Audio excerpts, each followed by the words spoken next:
Hello everyone. Hello SDN community. I'm Gabriele, and welcome to our fifth episode of SDN Community Voices Specials. This month, as you might have noticed, we are inviting practitioners who will take the stage in Helsinki to our Service Design Global Conference from October 2 to 4 to start discussing about the topic that we'll talk about and introduce them to the community as well, try to bring insightful perspectives on service design. Today, we are going to explore the topic of complexity science for service design with our special guest, Jen. Hi, Jen. Hi, guys. Good to be here. Thank you, Jen, for your being here. Jen Briselli is a strategist, service designer, and co-founder of Topology, which is a system-oriented experience strategy firm. With her excessive background in complexity systems, Jen helps purpose-driven organizations creating transformative products, services, and experiences. She has worked with lots of leaders to uncover hidden partners and embrace complexity, but I'm sure she will explain us all of that. So Jen, welcome again, and thank you for joining us today. Thank you for having me. I'm excited to chat and excited to hopefully see some questions that we can talk about, in the second half. Thank you. So could you tell us a bit about your journey in service design and what exactly drew you to complexity science? Yes, and I'll try to keep it short. I think, like many people in this field, I took a very winding path into service design. I'll start when I was in school as an undergrad. I actually majored in physics, and like probably most of us, was a kid who loved learning, very interdisciplinary, generalist, didn't really want to focus on any one thing. But ultimately, physics represented sort of the most fundamental search for knowledge and interesting patterns in the world. And I figured I could branch out from there, which is ultimately what I did. But I mention that because even during my time during those studies, really was drawn to the portions of that work that focused on systems. There was some system science, there was some information theory. I loved chaos theory, quantum, all that good stuff.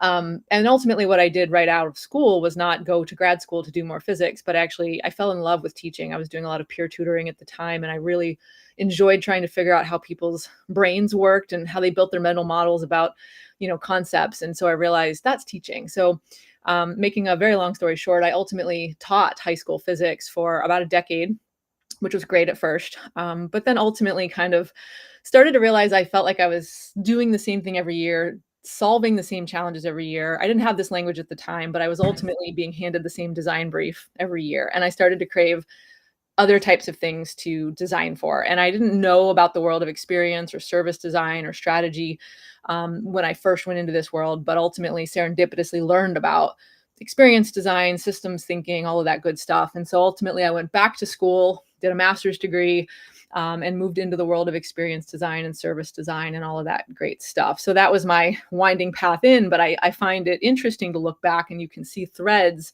that connect the complexity science and systems science starting all the way back, as a kid studying physics. And then when I was back in grad school for design, systems thinking once again was a big part of that work about that program. And then since then, in the different roles that I've occupied, mostly in an agency or consultancy setting, although I've spent a little tiny bit of time in-house, a little bit here and there. One thing that's kind of been in common is that there's always been a bit of a systems orientation to the work that I've been able to do, but never maybe quite as explicit as it is now that I've struck out on my own and my own business. We make it an explicit part of how we do our work. And so I think systems thinking itself is having a bit of a moment over the last several years. And so I think the next kind of evolution is for folks to start asking not just about what it means to take a systems view, but actually to understand the behavior of particular types of systems, in this case, complex adaptive systems, because they do behave in ways that I think is counter to a lot of folks' instincts. So I'll pause there. That's the shortest version I can give. No, please go on if you have more insights on that. Well, basically, I'll just say this, and then I know you've probably got a few more questions we'll get into, but ultimately, when we talk about complexity science, the one thing I want to make really clear is it's not something we can quickly give a primer on, that we can do a fast 10-minute intro to. It's one of those fields that I have just found personally and in collaboration and dialogue with others that you have to just jump in and start muddling through and learning. But if you can do that and you're willing to and you're curious about it, it can really start to help reframe almost everything you do. So it's not like we can sprinkle on a little bit of complexity science to make our design practice, supercharged. It's really more about just fundamentally understanding that complex adaptive systems behave in ways that are very different from more ordered, predictable systems. And I think as humans, we've gotten ourselves into a habit over the last several decades, centuries, of mistaking complicated but still ordered systems and complex systems. So especially as designers, designing services, planning services, orchestrating services, we get stuck in that mode of thinking about planning, orchestrating, engineering, but those types of methods don't always work well in systems that are not ordered, where cause and effect are not really linear, if they can even be understood at all. So I won't in today's chat be getting into an in-depth definition of complexity or complex systems, but just knowing that when we say complex system here today, we don't just mean the colloquial term, oh, that's very complex. We mean a very specific type of concept, a system or a domain where things are self-organizing, where you see emergence, where things happen that are different than what you might expect if you just took the sum of the parts, or if you broke things down and analyzed them and then added them back up. There are a lot of different traits that I won't go through here, but a complex system is fundamentally different than a more ordered and predictable system. And odds are you live and work in a lot of complex systems. We just kind of tend to shut off our noticing of that because it's a little easier to operate with the assumption that things are more predictable. So. That's super interesting, Jen. Even because recently I just came through the concept of complex versus complicated, and the way you solve complex issues and manners with complex designs, actually. So it doesn't mean that simpler stuff are usually the best. Yes. And you're probably seen, and the folks listening probably, if they recognize what you're referring to, there's one particular framework called the Kuhn-Evans framework that I think is really useful to that end. Dave Snowden and his crew, I think, have done a lot of really good work to develop and to share this framework, which I appreciate in its, quote, simplicity as a framework, because it's a kind of back of the napkin way of thinking about simple or complicated, which are, again, more ordered and predictable. And then you have complex, then you have another one, chaotic, which we won't get into today. But ultimately, just thinking about the difference between complicated and complex alone, just that little shift can really unlock some different ways of thinking about the work that many of us are already doing. Yeah, for sure. And in your experience, let's say, what are some of the key challenges that we must face, or we are forced to face when working with complex systems? Yeah, and I say this with love as a member of the service design community. I think I already alluded to one. There's kind of two big challenges that come to mind here. One is this desire, propensity, tendency, instinct to think about orchestrating. When we talk about service design, you see words like that a lot. To emphasize that it's a lot of things. It's a lot of moving parts, right? I know as service designers, we like to differentiate what we're actually designing or what the craft is actually focused on isn't an individual touch point, but it's the marriage of the orchestration of several touch points, several actors all doing things in concert. You see language like this a lot, but I think that is one challenge right there, that we get into this frame around orchestrating. And when you think about orchestrating, you realize you're talking about a predictable system of things that are going to do exactly what they have trained to do according to the plan, or in this case, the sheet music, or if you want to use the metaphor of an orchestra, and everything's going to go according to plan. Now, I know nobody really believes things will always go according to plan, but we design for those kind of perfect scenarios. And then it's kind of a failure of the system when something goes awry. And maybe we build in and design the recovery flows as well, if we're doing a good job as designers. But, I think that's kind of one challenge that we have, that I think learning more about complexity can help a lot of service designers break a little bit outside of that and think less about orchestrating, which starts to feel like planning and engineering, which doesn't really work in complex systems. And by the way, most human systems are complex. So that's one challenge, is just this like framing that we use in our field. The other challenge I see is that we use a lot of artifacts and tools in this profession that by nature simplify things into linear flows.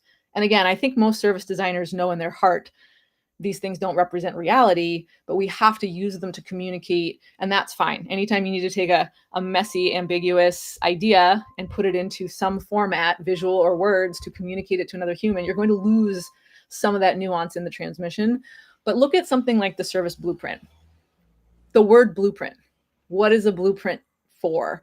When you think of the types of things that you get blueprints or schematic diagrams for, they're very static things like houses or architecture, or schematic diagrams for the wiring in a piece of electronic material, or, some other kind of mechanical object. And so even just the concept of blueprinting, again, sort of similar to the example I gave previously, we wind up really getting rooted into a place of thinking where we're going to actually create a blueprint for how this mechanical thing is going to function, which we're not even thinking about it. We just do it.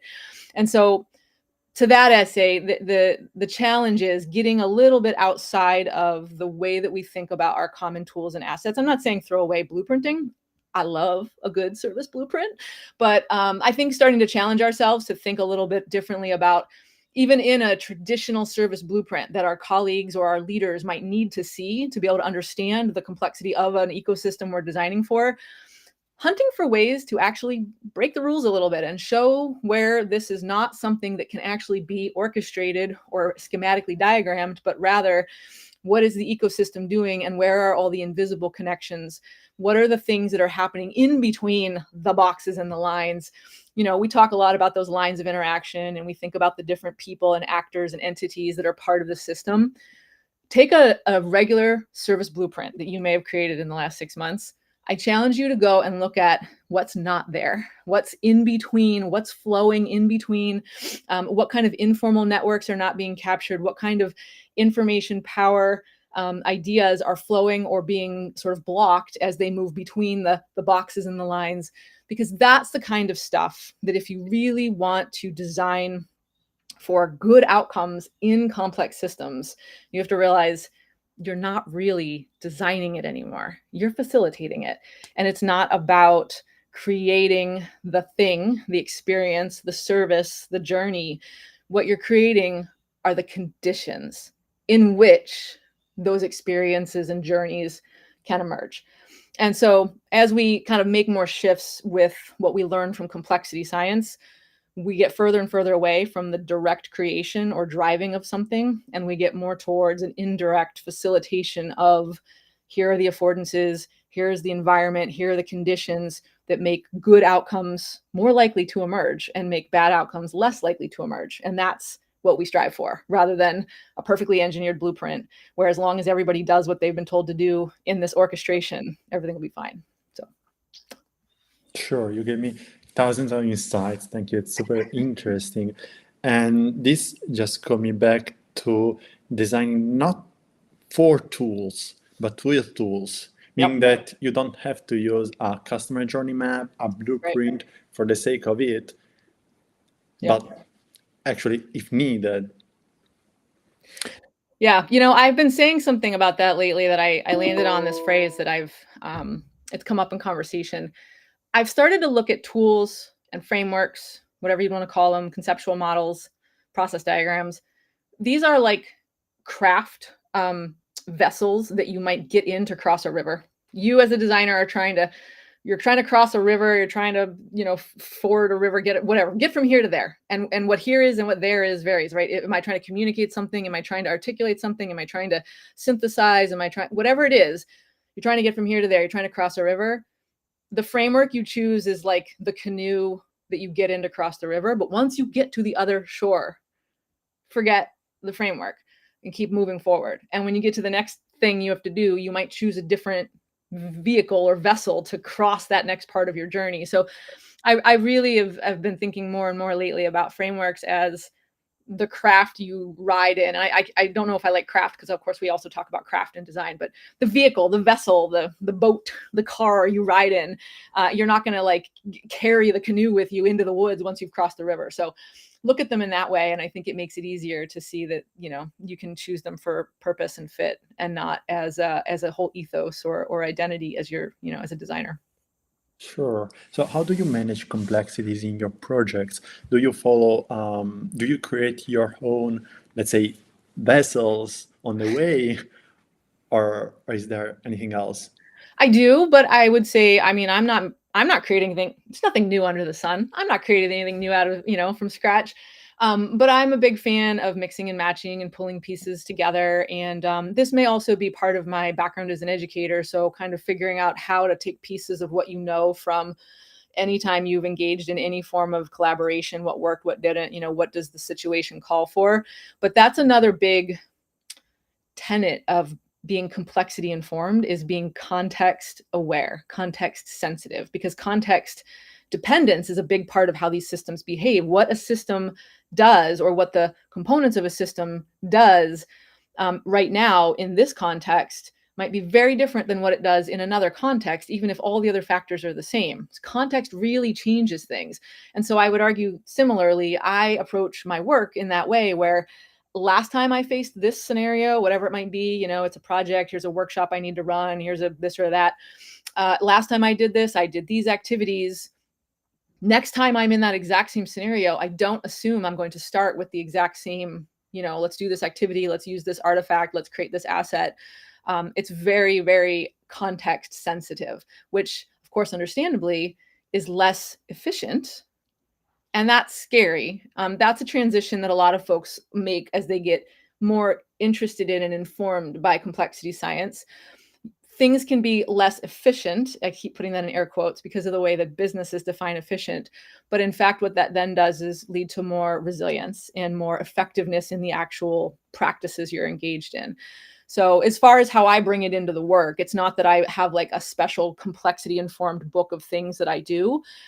There isn't really like the complexity science designer's tool book. There are some good books that folks have written that sort of make some little adjustments to the tools and methods we all know and love.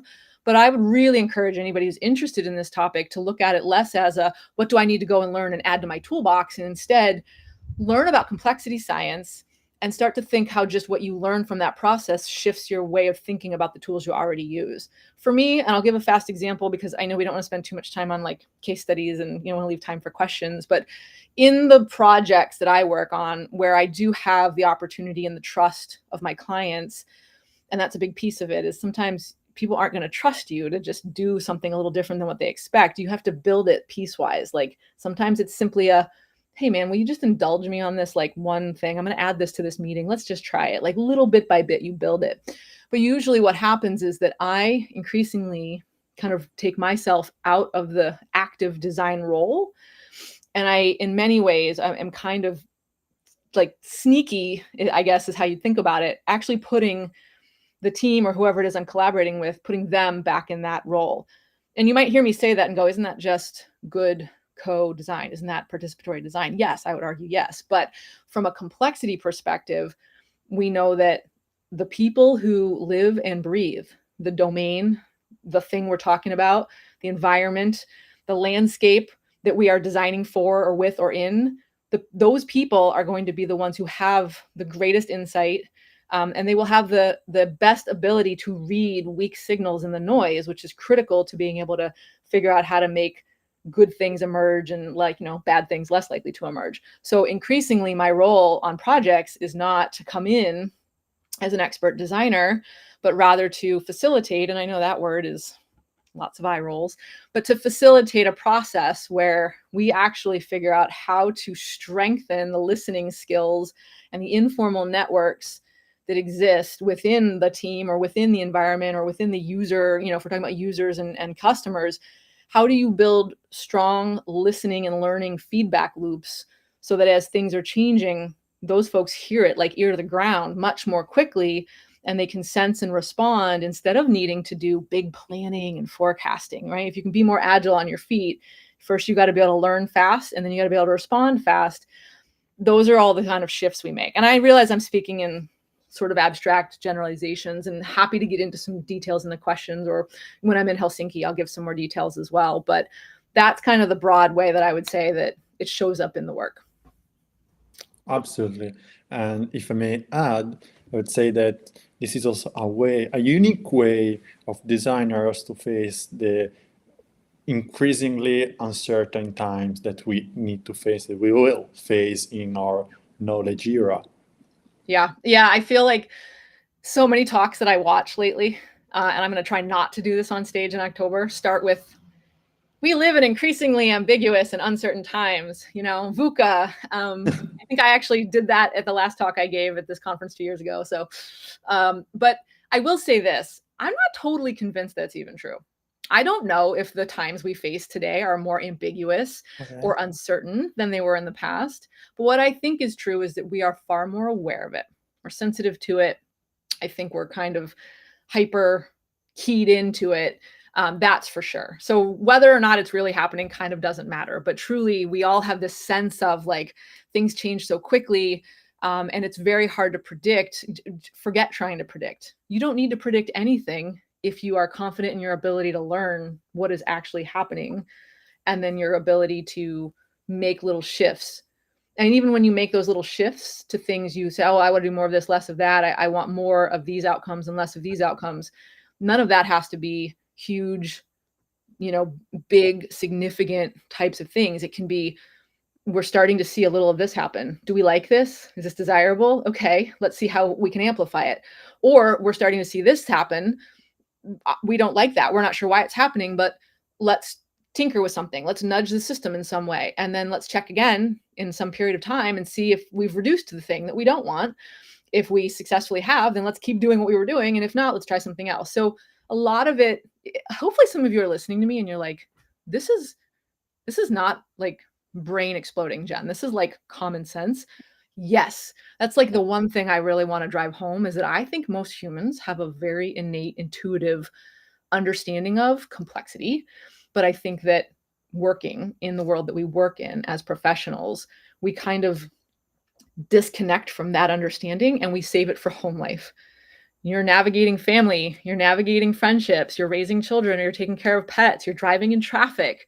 These are all complex scenarios where you learn to navigate complexity just as a human. But I think we kind of shield that from the work world, where we really want things to be a little bit more predictable because it's a little safer and less anxiety inducing. So a big part of embracing a complexity informed approach is just kind of unkinking that hose and letting those things connect back to each other. These are super interesting insights of yours. Thank you very much. Wow, I can say nothing more. It's very interesting. Seriously, this concept about complexity and the way we are discussing about complexity, which is not rocket science at all, but still we got some struggles in getting it and in designing for it. So thank you very much, Jen, for these insights. Now I would like to pass to the community so that we can pass through some questions from the communities, which seems very interesting. For example, Kate Moon says that she's curious to know how you support an organization who is uncomfortable with complexity and perceived inefficiency. And they all are, right? Isn't every organization uncomfortable with it?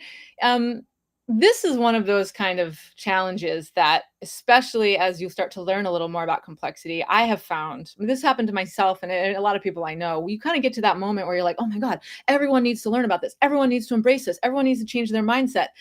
And the reality is, even if that were to happen, organizations aren't people. So an organization still functions with priorities based on how it's built.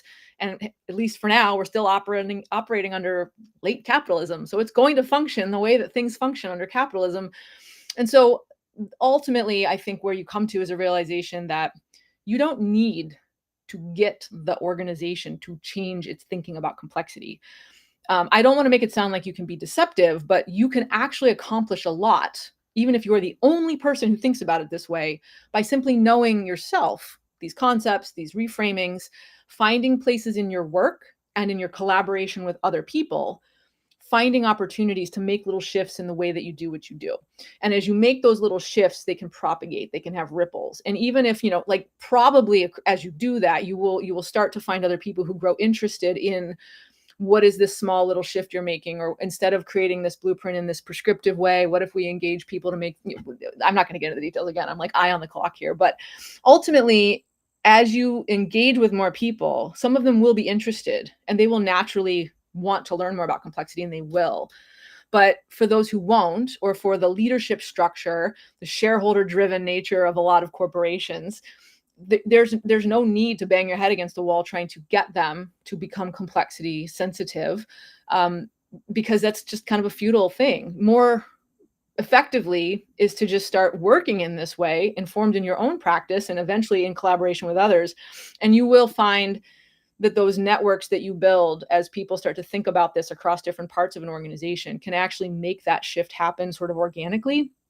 Or not, it won't always happen that way, because not every organization is going to be effectively impacted by, one person out of a sea of 50,000 that thinks this way. So I hope that's not too disappointing of an answer, but what I like to compare it to is, I want everyone to speak the language of complexity. I would love this, but not everyone wants to. And I think about it as like immersion. When you're language learning immersion, you're not really going to have a lot of effectiveness if you just sit someone down and be like, we got to learn this language. Let's just learn the grammar and the vocab. You'll be a lot more effective if you just start kind of doing the work and that person's just immersed in or nearby or exposed to what you're doing. And if they're interested, like taking children to another country and having them just be immersed in the language, if they're interested, they will naturally start to just absorb it and start to pay attention to it by osmosis and by presence and proximity to the thinking, rather than we need to sit down and think about a change. We need to be more complexity, so that's, I won't call that advice, but that's what I have found works in my practice. Yeah, indeed. Even Mark Leisen from our audience is mentioning the agile mindset. Yes. And how agile mindset actually help us. It's like one of the most used right now mindset that help us to navigate complexity, I would say. And this calls it a bit, I would say. Mark knows his stuff. So what Mark said. Okay. So thank you very much, Jen. I wouldn't take you much time that what we agreed on, and I do thank you a lot for being here, for sharing your insights that have been really, really, really inspiring, interesting, not just for me, but I'm sure for the whole of the community. And I look forward to meet you in Helsinki and to share further insights on that. So until next time, guys, and keep exploring and stay curious. Thank you again, Jen, and thank you whole community for being here and support us in this journey of learning in pursuit of knowledge. See you in the next episode of SDN Community Voices Specials. Have all a great evening. Thank you very much. Thanks, guys.